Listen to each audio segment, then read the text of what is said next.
Eu fui pó de terra solta na garganta das nuvens.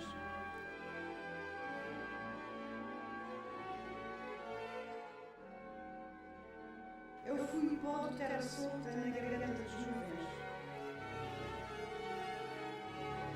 Eu tinha de ser pequeno no coração.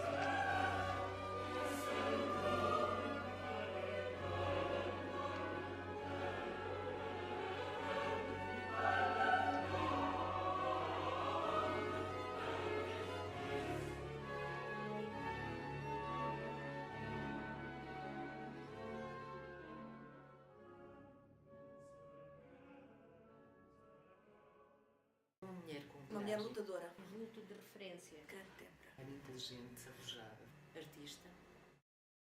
O primeiro contacto que eu tenho com a Diamantina Negrão é bastante curioso. Eu cheguei à Albufeira, fui fazer uma visita à biblioteca e quando olhei para o escaparate dos autores locais, estive a folhear os livros e quando chego ao livro da Diamantina Negrão, intitulado O Artigo 4, que saiu em 96, achei que só poderia ser um pseudónimo aquele nome, Diamantina, algo de extremamente luminoso, transparente e negrão, que é precisamente a antítese.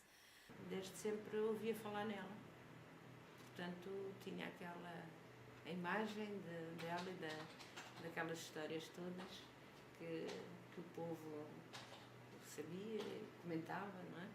Sem dúvida nenhuma que foi uma das personalidades nascidas em Albufeira mais características e mais valorosas. Sem dúvida que se fez justiça realmente a este pacto e ela hoje é patrona de uma escola secundária que existe em Albufeira. Um dia tive vontade de fazer um trabalho sobre as mulheres ilustres de Albufeira.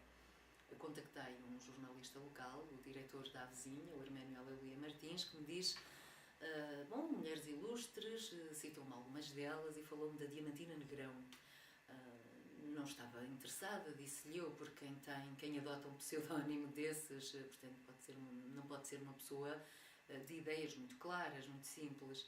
Então ele diz-me que não, que era o verdadeiro nome, uma madre que tinha sido excomungada e que tinha sido presa pela PIDE e que tinha toreado em Espanha. Eu conheci, tive gosto em conhecer, num percurso naquilo que é no imaginário das crianças, que aparece a guerreira, portanto, era uma guerreira, e quando se falava de que ela enfrentou as autoridades, e para o jovem isso cria um espírito favorável. Uma pessoa muito sabedora, que sabia estar com miúdos, não era de gritar, não era de nada, estava com miúdos, punha-os perfeitamente à vontade. E nós sentimos bem.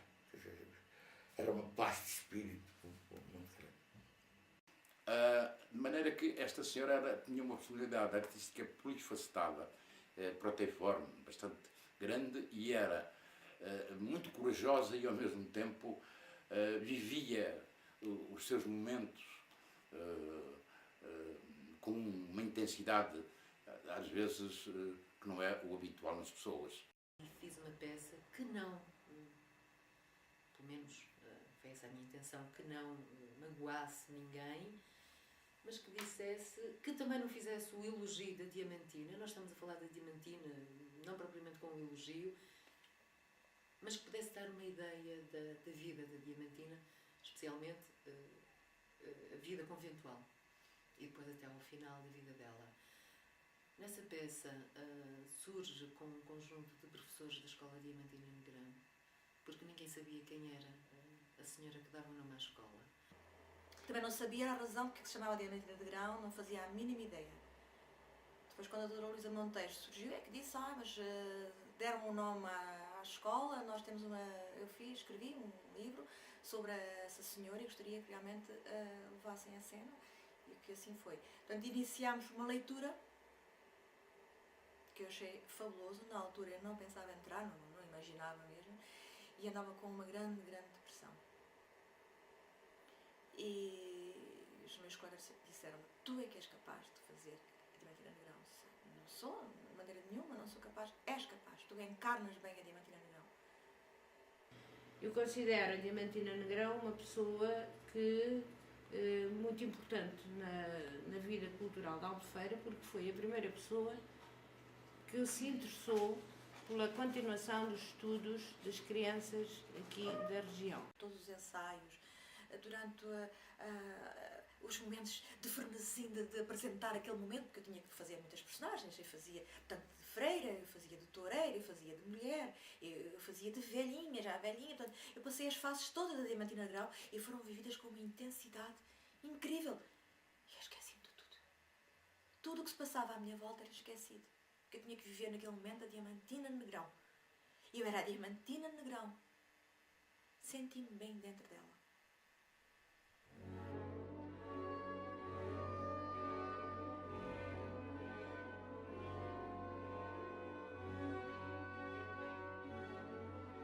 Ninguém supõe a dor da solidão. A solidão é uma coisa que dói muito. Tem a sua riqueza própria, porque nos deixa sós e o pensamento abre-se muito mais. E vês que sou uma vazia enorme de coisas variadas, uma terra enorme, é um campo, uma dimensão enorme. Mas às vezes cansa-me. Cansa-me e digo para mim, eu não estou para isto, vou embora, vou ver coisas.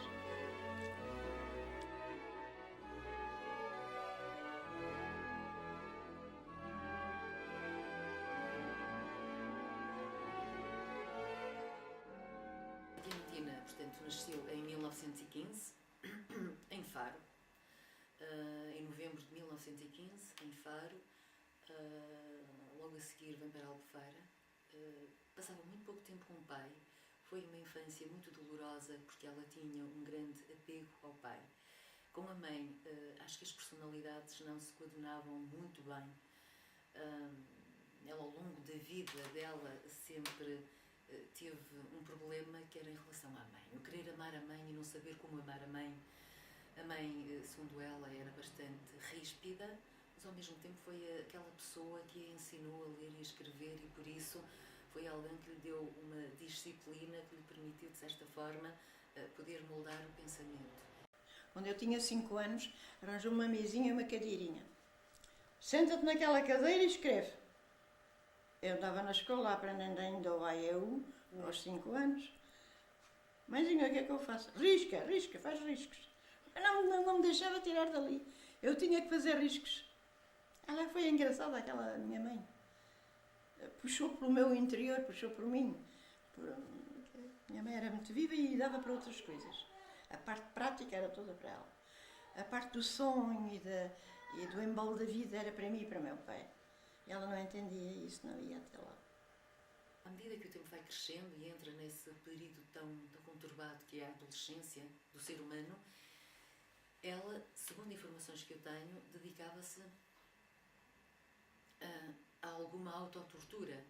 Gostava de se autotorturar. Isto mesmo dentro da família é muito controverso. Há quem o afirme, há quem o desminta. Com os sapatos rotos, e a mãe não sabia. Para fazer sacrifício, para ganhar o céu. Eu nunca vi as coisas ao de leve. Foi por isso que eu fui sempre uma pessoa muito triste. Eu não era para qualquer coisa, não é? Eu não aprofundava muitas coisas, via as coisas muito na profundidade delas, não. Sempre fui assim. Por isso nunca fui feliz, porque andei sempre num mundo diferente dos outros, não é? Depois íamos para a praia juntas, e a mãe, e eu, e a Maria Josefina, íamos para a praia, para a baleira. gente ia para a praia e ela ia para os cerros. O Cerro da Barreira, sozinha. O envolvimento com a mãe começa a degradar-se. Ela nem sempre está com o pai e resolve entrar para o convento. Falo no Estoril. Eu estava muitas vezes na oração lá no convento e a fazer versos, pois estava de joelhos. A gente pensava em Cristo, muitas vezes, Cristo. Mas Cristo havia muito que pensar, sim, mas é que não ia muito além. E então tenho ali um livrinho que foi quase todo feito de joelhos. As algebeiras do hábito levavam sempre um papelinho e um lápis e ia lá, apanhava aquilo e ia fazendo. As madres não davam conta, pois. Cada uma estava na sua oração, não é? Mas aquele livrinho foi quase todo escrito de joelhos no convento, se for a cantar. Estive lá não muito tempo também, chegou a deslocar-se dentro do âmbito da própria missão, portanto, na Ordem das Carmelitas, chegou a deslocar-se ao Prado, a Itália, a França. Depois de ter regressado, resolve, isto já tinha passado algumas décadas, em finais dos anos 30, resolve então, até porque havia essa necessidade de expansão da Ordem Carmelita, ela resolve, deu a ideia à sua superiora, que concordou de fundar cá embaixo, em Albufeira, então a Ordem das Carmelitas, um convento das Carmelitas. Aquilo era uma ermita que tinha tradições fantásticas, desde que era para ser feita num outro local, e à noite os operários deixavam as ferramentas e depois iam encontrá-las ali. Então, quer dizer, isso tinha uma coisa muito engraçada com ela. Eu lembro-me de lá, passava por lá e eram os ex-votos, as promessas. Tinha ex-votos. Fantástico. Ajudou-a uma tia que tinha estado em Paris, chamada Bossi, o seu primeiro nome era Conceição, que foi com 800 escudos que ela comprou 260 metros quadrados de terreno em torno da Capela Dourada. Vejo o convento com as esmolas que lhe davam pessoas ricas do norte, ali ao norte, fazer peditório, e as pessoas davam-lhe dinheiro e ela ficou esse dinheiro e fez o convento.